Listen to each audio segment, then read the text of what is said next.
السلام علیکم ورحمۃ اللہ وبرکاتہ۔ محترم ناظرین، محترم سامعین، ہم ایک مضمون کا مطالعہ کر رہے ہیں جو ایک انگریزی کتاب کا ترجمہ ہے اور جو ڈائسٹ والوں نے شائع کیا تھا 1983 کے ایڈیشن میں، سالنامے میں۔ اور کل تک ہم نے پڑھا تھا کہ روس کس طرح مسلمان علاقوں پر ایک ایک کر کے قبضہ کرتا جا رہا تھا۔ تو آئیے چل آگے آگے بڑھتے ہیں ہم۔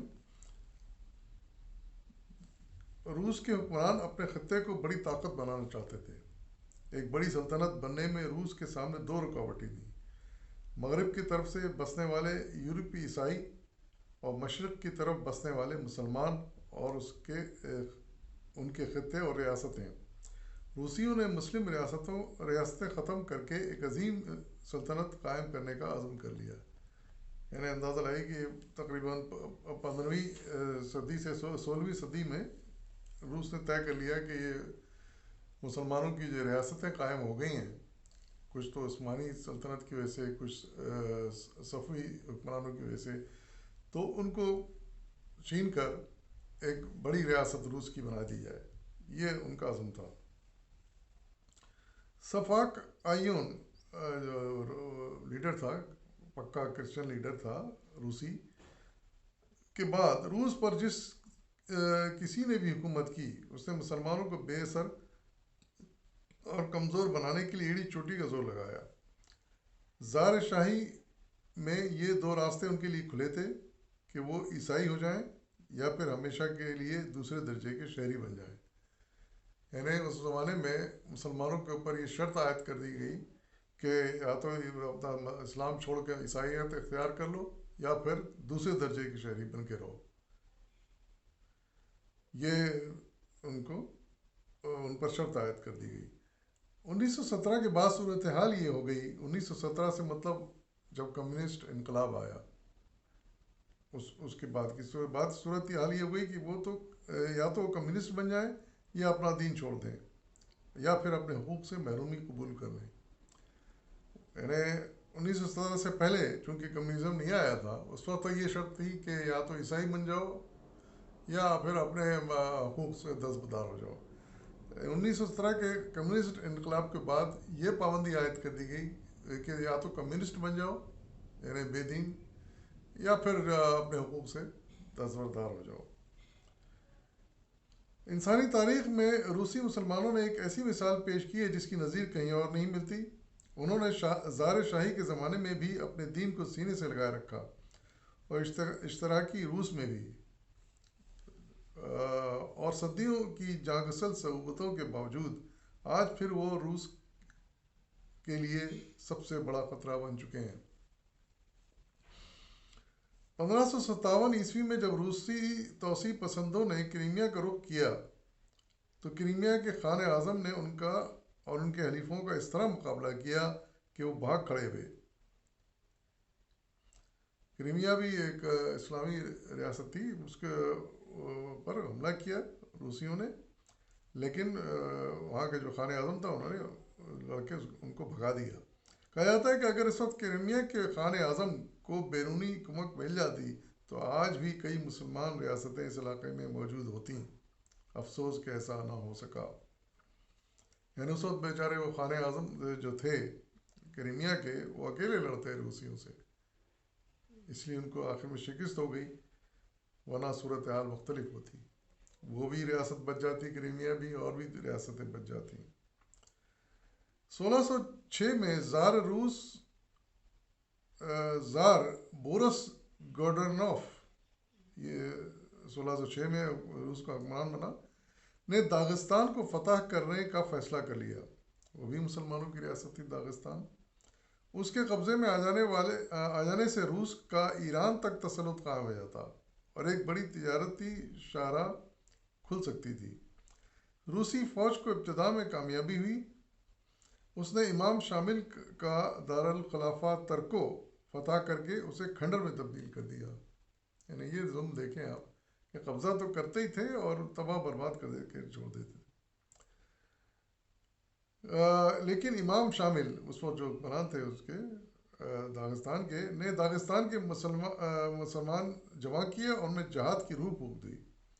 عثمانی ترک بھی ان کی مدد کے لیے پہنچ گئے، جس کے نتیجے میں روسی فوج کو مسلمانوں کے ہاتھوں بڑی شکست ہوئی، لیکن مسلمانوں میں اتحاد قائم نہ رہ سکا۔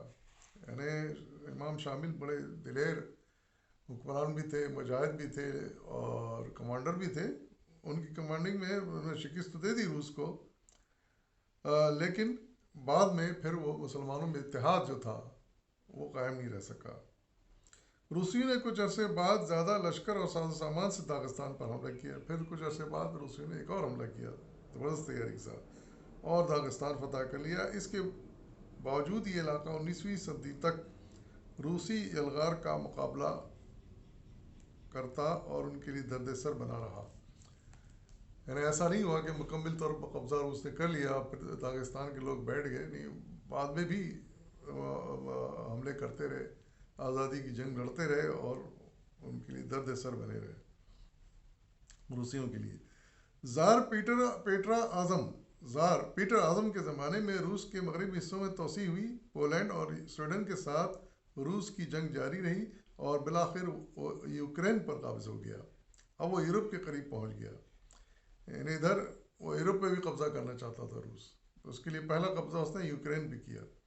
1603 سے 1770 تک اس نے نئی حکمت عملی بنائی، وہ یہ کہ وسطی والگا، یورالی اور مغربی سائبیریا کے مسلم خطوں اور علاقوں میں اپنا رسوخ بڑھانا شروع کیا۔ بعض ریاستوں میں وہی کچھ ہوا جو دسمبر 1979 میں افغانستان کا مقدر بنا کہ ریاست میں اقتدار کے لیے رسا کشی شروع ہوئی اور کسی ایک فریق نے روس کو مدد کے لیے آواز دی اور وہ فوراً مدد کے لیے پہنچ گیا۔ ایک فریق کی مدد کو پہنچنے والی روسی فوجوں نے بعد میں دونوں فریق ختم کر کے وہ علاقہ ہمیشہ کے لیے روس میں شامل کر لیا۔ یہ دیکھیں یہ انجام ہوتا ہے آپس کی لڑائیوں سے۔ جس سے مثال انہوں نے دی افغانستان میں کیا تھا، آپس میں ہی لڑ رہے تھے، مختلف گروپ بن گئے تھے، نتیجہ یہ ہے کہ روس نے حملہ کیا اور قبضہ کر لیا تھا افغانستان پر۔ 1979 میں یہی تو ہوا تھا، 10 سال تک پھر وہ قابض رہا۔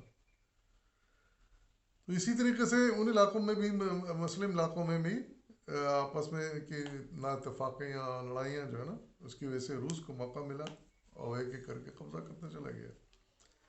ماسکو سے مشرق کی طرف 200 میل کے فاصلے پر تاتاری مسلمان روسی عیسائیوں کی نگاہوں میں کانٹے بن کر چبھ رہے تھے۔ زار میخائیل کے زمانے میں ایک اور زار، بعد میں روسی حکمرانوں کو زار کہا جاتا تھا، تو جیسے ہمارے یہاں صدر کہتے ہیں، وزیر اعظم کہتے ہیں، ان کے یہاں زار کہا جاتا تھا۔ زار میخائیل کے زمانے سے زارینا کیتھرائن کے دور تک یہ علاقہ مسلمانوں سے خالی کرا لیا گیا۔ ایک کوئی عورت حکمران بھی تھی، زارینا اس کو کہا گیا ہے، کہ اس کا نام تھا کیتھرائن۔ تو یہ ان کے زمانے میں مسلمانوں سے خالی کرا لیے گئے وہ علاقہ، اور 1738 سے 1755 کے درمیانے عرصے میں قازان کی 536 مساجد میں سے 418 تباہ کر دی گئیں۔ یہ دیکھیے ایک ذاتی انہوں نے کی، جن مسلمان علاقوں پر قبضہ کیا تو ان میں قازان بھی تھا، اور وہاں 536 مسجدیں تھیں، جس میں سے 418 انہوں نے تباہ کر دی روسیوں نے۔ حکومت نے مذہبی وقف املاک باقی سرکار ضبط کر لیں۔ مذہبی جتنی املاک تھیں، زمینیں، عمارتیں، وہ سب بحق سرکار ضبط کر لیں۔ تاتاری مسلمانوں کے بچوں کو عیسائی بنانے کے لیے خصوصی مدرسے کھولے گئے۔ عیسائی مبلغوں کو کھلی چھٹی دے کر مسلمانوں پر یہ پابندی لگا دی کہ اسلام کی تبلیغ کرنے والے کو سزائے موت دی جائے گی۔ انتہا دیکھیں آپ، یعنی اسلام کی تبلیغ کرنا بھی منع ہو گیا، اس کے لیے سزائے موت۔ روسی مسلمانوں کو جن ادوار میں شدید ترین عقوبتوں اور مصائب کا سامنا کرنا پڑا، ان میں پہلا دور زارینا اینا کا دور ہے، جو 1738 سے لے کر 1755 پر محیط ہے۔ اس میں مسلمانوں پر عرصہ حیات تنگ کر دیا گیا۔ دوسرا دور 1930 کا زمانہ ہے، جب اسٹالن کے دور آمریت میں مسلمانوں کو منیمٹ کرنے کی مہم کا آغاز بڑی قوت سے ہوا، لیکن مسلمان اپنی تاریخ کے بدترین زمانوں میں بھی اپنے دین کی حفاظت کرتے رہے۔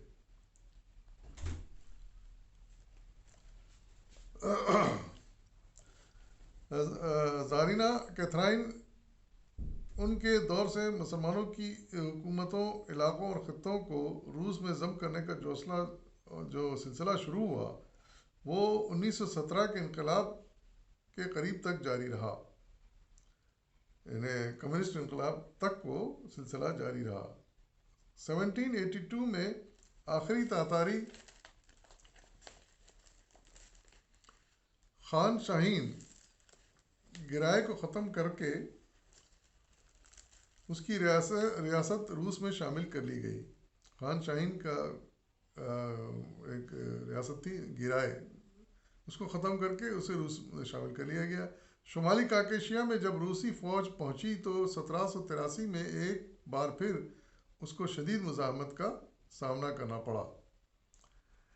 اس علاقے کے پہاڑی مسلمان نقشبندیہ سلسلے صوفیہ کے ماننے والے اور بڑے متحد تھے۔ 1856 عیسوی میں وہ سن ہے 1856 کا جب امام شامل نے جو نقشبندی سلسلے کے آخری رہنما تھے شکست کھائی، لیکن مسلمانوں کا جذبہ حریت کبھی دبایا نہ جا سکا، اور آج بھی اس علاقے میں آباد مسلمان اشتراکی روس کے لیے سب سے بڑا خطرہ بنے ہوئے ہیں۔ اس علاقے کو اپنے اندر شامل کرنے کے بعد روس نے وسطی ایشیا کا رخ کیا۔ بخارا، خیوا، قوقند میں روسی افواج کا مقابلہ کرنے کی سکت نہ رہی تھی۔ وہ 1855 میں جب روسیوں نے تاشقند پر قبضہ کر لیا تو رہی سہی مزاحمت بھی ختم ہو گئی۔ 1873 میں خیوا اسی انجام سے دوچار ہوا۔ ترکمان علاقوں کے مسلمان مزاحمت کرتے رہے اور روس کو علاقہ فتح کرنے میں خاصی دقتوں کا سامنا کرنا پڑا، لیکن 1900 میں پامیر کا سارا مشرقی علاقہ مسلمانوں کے اقتدار سے نکل کر روسیوں کے زیر نگیں آ چکا تھا۔ کہتے ہیں زارینہ کیتھرائن کو اسلام سے خاصی دلچسپی تھی۔ وہ سمجھتی تھی کہ اگر مسلمان اپنے مذہبی عبادتوں اور رسم و رواج میں مگن رہیں تو وہ روس کے لیے خطرہ ثابت نہ ہوں گے۔ چنانچہ اس نے یہ حکمت عملی اختیار کی کہ مسلمانوں کو ان کے مذہبی حقوق واپس کر دیے جائیں، وقف املاک بھی لوٹا دی گئیں۔ یہ بھی اجازت دے دی گئی کہ مسلمان اپنی مسجدوں میں جمعے کے خطبے میں عثمانی خلیفے کا نام لے سکتے ہیں۔ زارینہ کیتھرائن کے اس پالیسی سے یقیناً مسلمانوں کے ادبار میں کچھ کمی آئی، لیکن معاشی طور پر ان کے حقوق نہ ملے جن کے وہ حقدار تھے۔ مذہبی حقوق بحال ہوئے تو زار شاہی نے تاتاریوں کے علاقے میں کریمیا پر نگاہیں گاڑ دیں۔ یہ علاقہ روس میں شامل ہو چکا تھا اور بہت زرخیز اور خوبصورت تھا۔ زار الیگزینڈر اول کو یونانی تہذیب اور یونانیوں سے بڑی محبت تھی۔ اس نے کریمیا میں یونانی آباد کر کے ایک چھوٹا سا یونان اپنے مملکت میں قائم کرنے کی کوشش کی، جس کے نتیجے میں کریمیا کے تاتاری مسلمانوں کی زندگی اجیرن ہو گئی۔ ان کی زمینوں پر زبردستی یونانی قابض ہو گئے۔ تاتاری مسلمانوں کے لیے اب ایک ہی راستہ تھا کہ وہ کس طرح یہاں سے نکل بھاگیں۔ 1783 سے لے کر 1913 تک کم از کم 10 لاکھ تاتاری مسلمان اپنا وطن چھوڑنے پر مجبور ہوئے اور عثمانی خلافت میں پناہ لی۔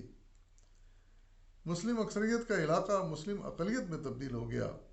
تاتاری مسلمانوں کے لیے یہ دور ان کی تاریخ کا سخت ترین زمانہ تھا۔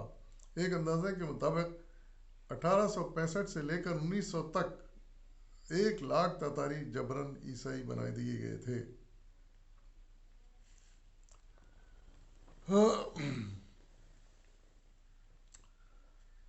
روسی اسٹیپ کے علاقے میں مسلمانوں کی اکثریت تھی، وہ یہاں زمینوں کے مالک تھے۔ 1914 تک یہاں کے مسلمانوں کو اراضی اور املاک سے محروم کر کے 10 لاکھ سے زیادہ زائد سلاف اور روسی کاشتکار علاقوں میں آباد کر دیے گئے۔ ان تمام سازشوں کے باوجود روسی قازقستان میں مسلمانوں کی زبردست اکثریت قائم رہی۔ اشتراکی انقلاب کے فوراً بعد قازقستان کے مسلمانوں سے نمٹنے کا فیصلہ کیا گیا۔ اس علاقے میں روسی آبادی اقلیت کے آخری حدود تک پہنچ گئی تھی اور مسلمانوں کی اکثریت میں گنا گوں اضافہ ہوتا چلا جا رہا تھا۔